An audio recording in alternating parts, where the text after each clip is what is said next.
Bapak Mahfud, waktunya 1 menit dimulai saat Bapak berbicara. Silakan. Mas Gibran, saya menghormati Anda sebagai calon wakil presiden sehingga saya tidak akan bicara secara menjebak dan receh-receh.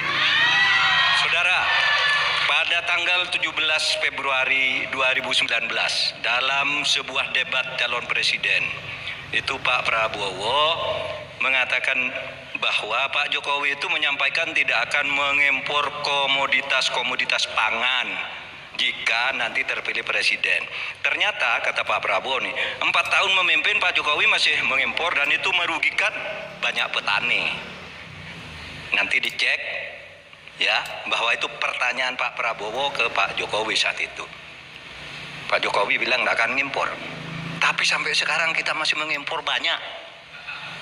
Masih mengimpor banyak. Malah semakin banyak mafianya impor mengimpor bahan pangan itu.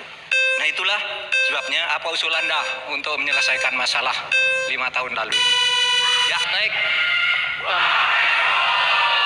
Cukup kami persilakan Cawapres nomor urut 2 Bapak Gibran Rakabuming Raka untuk menjawab. Waktunya 2 menit dimulai saat berbicara. Silakan.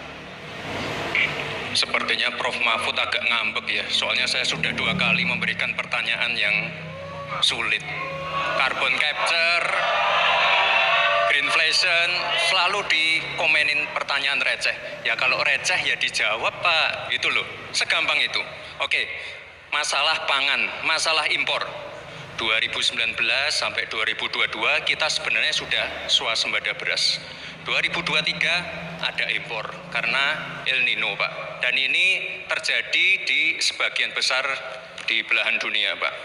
Kuncinya sekarang adalah bagaimana kita bisa bekerja sama melakukan ekstensifikasi, intensifikasi lahan di tingkat desa sampai tingkat nasional secara efektif.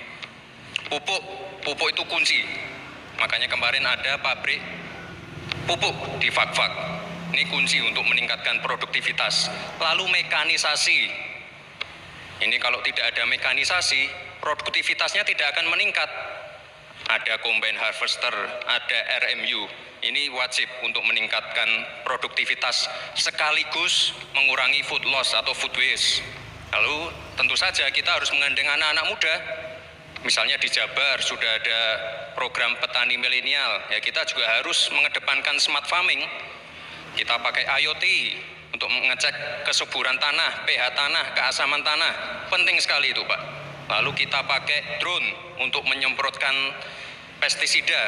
Jadi memang yang namanya food estate, lahan pertanian itu adalah program jangka panjang Pak. Jadi tidak bisa dijudge sekali panen, 2 kali panen, 3 kali panen. Panen pertama, kedua, ketiga itu pasti tidak pernah 100%. Ini yang petani pasti paham. Baru nanti panen ke-6, ke-7, ke-8 baru akan kelihatan seperti apa hasilnya. Itu Pak, terima kasih dan mohon maaf sebelumnya Pak. Waktunya habis, terima kasih. Cukup. Bapak Ibu cukup. Baik, kita lanjutkan dulu. Saatnya calon wakil presiden nomor urut 3 Bapak Mahfud MD untuk menanggapi. Waktunya 1 menit saat Bapak berbicara. Silakan. Pertanyaan saya bukan itu. Pertanyaannya itu dulu Pak Prabowo bertanya, katanya Pak Jokowi tidak mau ngimpor beras. Lalu sekarang faktanya per hari ini catatan data ini harus dibaca ini. Impor kedelai 2 juta ton, susu 280 juta ton, gula pasir 4,7 ton, beras 2,8 ton, daging sapi 160 juta ton. Ini hasilnya seberapa dari hasil debat dulu yang tanggal 17 Juli itu. Perkembangannya seberapa? Semakin banyak nih angkanya. Semakin banyak impornya, semakin terdiversifikasi juga, diversifikasi juga impornya dari data ini. Nah, oleh sebab itu kemudian secara lebih mendasar, saya ingin menanyakan posisi Mas Gibran dengan penuh hormat. Posisi Anda sebagai wakil presiden, bagaimana tentang konsep Trisakti Bung Karno terkait kemandirian ini? Baik. Selanjutnya kami persilakan Cawapres nomor urut 2 Bapak Gibran Rakabuming Raka untuk merespon tanggapan dari Bapak Mahfud MD. Waktunya 1 menit Pak, dimulai dari saat Bapak berbicara. Silakan. Terima kasih Prof. Mahfud untuk evaluasinya. Sekali lagi saya mohon maaf jika ada kata-kata saya yang salah. Tapi sekali lagi, ini harus kita evaluasi. Dan kita jangan memberikan narasi-narasi yang menakutkan kepada warga. Intinya adalah program-program yang sudah berjalan sekarang. Nomor 1 dan nomor 3 ini kan kompak, food estate gagal. Saya tegaskan sekali lagi Pak, memang ada yang gagal, tapi ada yang berhasil juga, yang sudah panen. Misalnya di Gunung Mas, Kalteng, itu sudah panen jagung, singkong.